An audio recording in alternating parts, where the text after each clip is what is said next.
So I think my biggest advice is figuring out how you can let your candidates voice shine on the internet in a way that connects voters in a way that makes sense.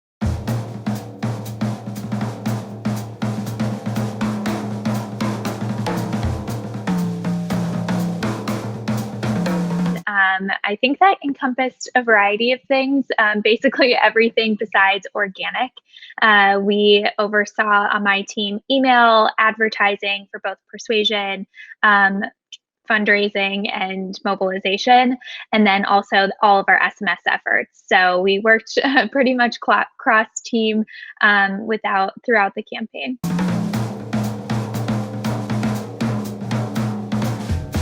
So a huge part of my role was to help Cory qualify for the debate stage.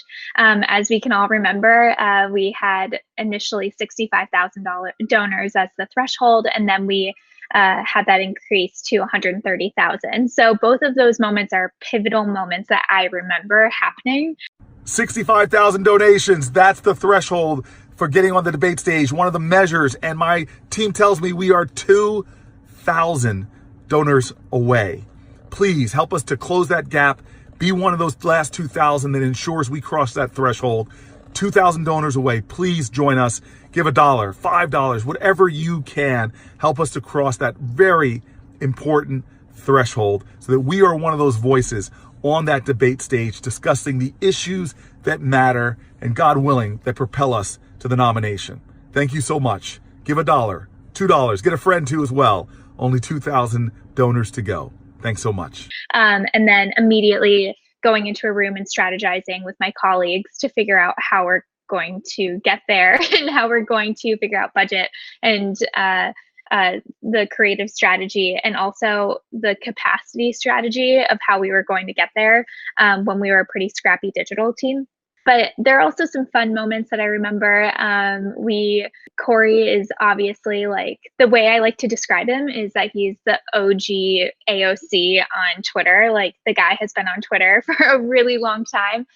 So it was really special to work for a candidate that was always digital first. He would go live on Instagram all the time. There's not just one person that was in major feature films here. I was in a film that was nominated for an Academy Award, honey. What do you call 100 rabbits in a line, in a row, going backwards? A receding hairline. That's right. I did it. That's right. That's right. He would go on Twitter and start responding to people. It was very clear that, like, this was who he was, and we were there to help him strategize and make it better. He has, like, his Coryisms and his dad moments, and we really enjoyed being able to lean into his personality and capitalize on that.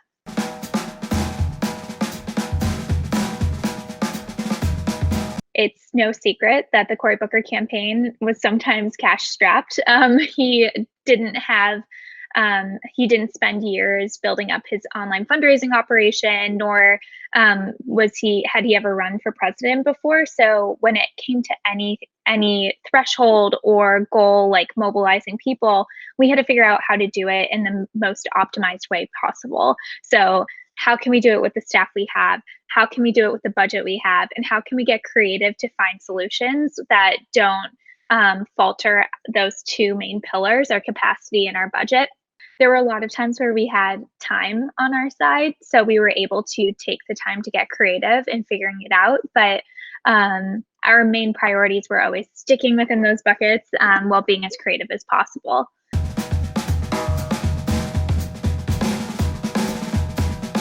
Something that was so special about our team is that there were no bad ideas. So when I first started on Cory, we had a firm, and it was just me and the firm, and then a couple other digital staffers that we had in-house. But when 65,000 and then additionally 130,000 donors were announced, we realized that the way we can be as creative as possible and the way that we can optimize all of our operations as much as possible was to bring everything in-house.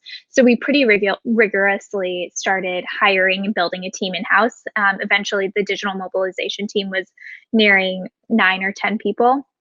where we were doing everything from advertising, SMS, email, all of it in-house, with the help of a firm lightly, but it was very much driven by our in-house strategy. And that was because we knew that we could get more creative. So that meant we could directly text Cory and be like, hey, we need 3 videos of you asking for a donor within this budget threshold. We really want more platform specific content. Can you stop by the office and film a video for YouTube saying, hey, YouTube, we only have 6 seconds. Click this link to learn more about me. So it just gave us more access to the candidate, and one that a candidate that was always willing to like throw up his phone and record a selfie video. So I think having that in-house team and that access to Cory just made us be more creative. Hello everybody, it is Cory Booker speaking to you from our campaign headquarters in Newark, New Jersey. I'm asking for your help. We need folks to pitch in $1. Can you pitch in $1 today? It also allowed us to think big. So for example, we did this huge push around people donating to get on our Cory bus that was going through Iowa.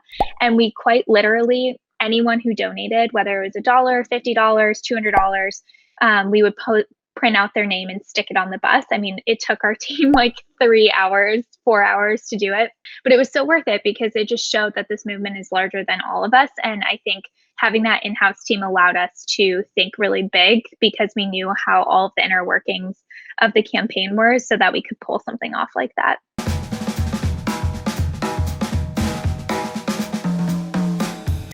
Oh, definitely. The first thing that comes to mind when for this question is direct voter contact. It was 2 months to GOTC. We knew that our budget constraints meant that we couldn't go full blown with our advertising. It meant that we had to get really scrappy because maybe we couldn't blast the TV airwaves. So there were things that we had to do to really convince our peers in the organizing team and work with them and brainstorm on to make sure that we were crossing all of our T's and dotting our I's when it came to trying to reach as many voters as possible. So in particular for this, one thing that our SMS team in tandem with the tech and innovation team came up with was to try to peer-to-peer anyone in our file with persuasive messages. And I think we must have messaged nearly over 1 million people just by figuring out different ways to target them, tier them, and really get them on, a path of persuasion. And it was an effort that took over a month. And we were doing that while we were also calling people, we were knocking on doors, we were running TV ads, we were running digital ads. But I think one thing that this experiment made clear to leadership and other folks on the campaign was that we can't put DVC in a silo. We have to think about how we touch people in different ways, especially as, it's 2020. DVC persuasion is not in a silo. It is something where you have to think about it in different tactics. And I think we really did a good job of helping people get there and understanding this is much bigger than just a phone call. It's much bigger than just knocking on a door or just saying, let's throw money at it and run a digital ad. It's about getting creative and scrappy and meeting people where they are.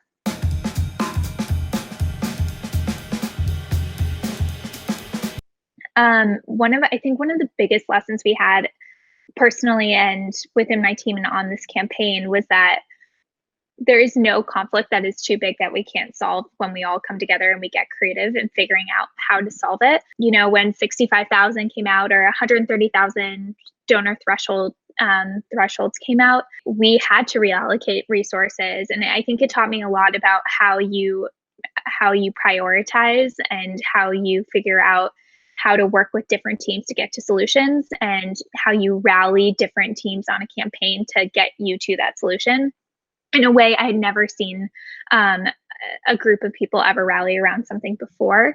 And I think one of the biggest learnings that we had was that when we are faced with a challenge, if you have good leadership and if you have leadership that is bought into digital and bought into a mobilization team, you will go farther. And I think a huge reason we got so far was that Adisu and a Jenna Lowenstein, they were at the reins of this campaign, and they were very digital first, and they really believed in the pathway to victory. And that included a really dynamic digital team and bringing it in-house. And I think that was truly one of the biggest takeaways was you have to trust your leadership, and your leadership has to trust you.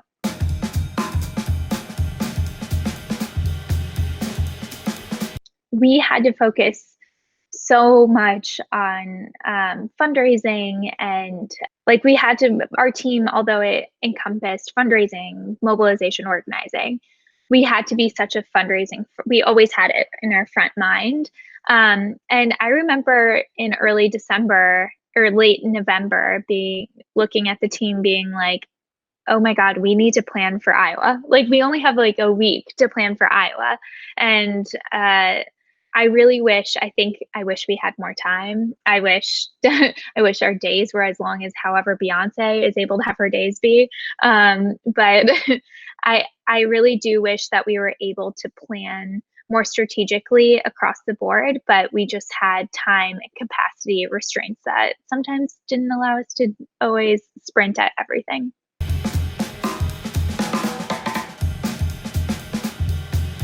It's funny, I think this has come over the years on campaigns, but I've worked for Cory, who is a digital first candidate, and I've worked for Sherrod Brown, who Connie is the digital first person in that duo. And with Sherrod, even though he wasn't digital first per se, I think one of the best things that anyone can do, whether it's running for president or running for your local city council, is figuring out a way to connect with voters in a way that makes sense for you. For Sherrod, he may have not have been the person that was taking selfie videos or going on his own Twitter and replying to people, but he did allow his digital team to get really creative in showing his voice, showing what he stood for, and connecting with voters in a real way that made sense for him. So it wasn't always going to be that he was going to be going on his Twitter and doing a Q&A. It was that he was the type of candidate that wanted to connect with people by sending them, direct videos, or we were filming videos of him. So I think my biggest advice is figuring out how you can let your candidates voice shine on the internet in a way that connects voters in a way that makes sense, because it's not always that you're going to have the Cory Bookers of the world, or you're going to have to help candidates find their voice on the internet. So just knowing that there's no playbook to one way of figuring out how you have your space on the internet. It's very much different for every single person.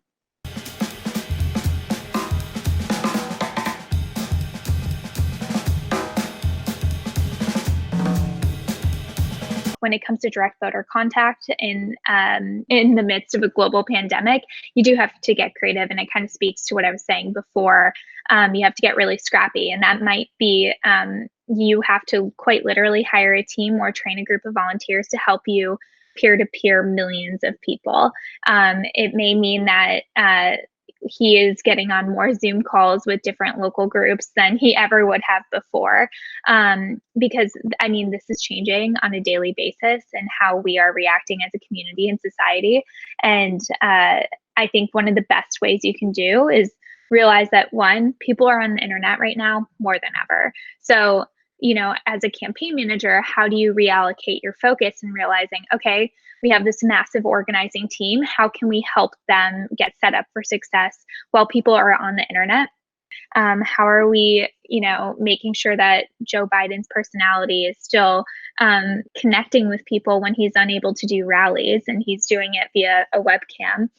So I think one of the first things I would think of if I were working with leadership is looking at the resources we have on the campaign, and then digesting how quite literally this pandemic is impacting everyone's lives and making people digital first, and figuring out how we reallocate all of those resources internally to shift to a more online perspective for Joe, or the vice president, because there is just who knows if there are going to be able to be rallies or people knocking on doors this fall.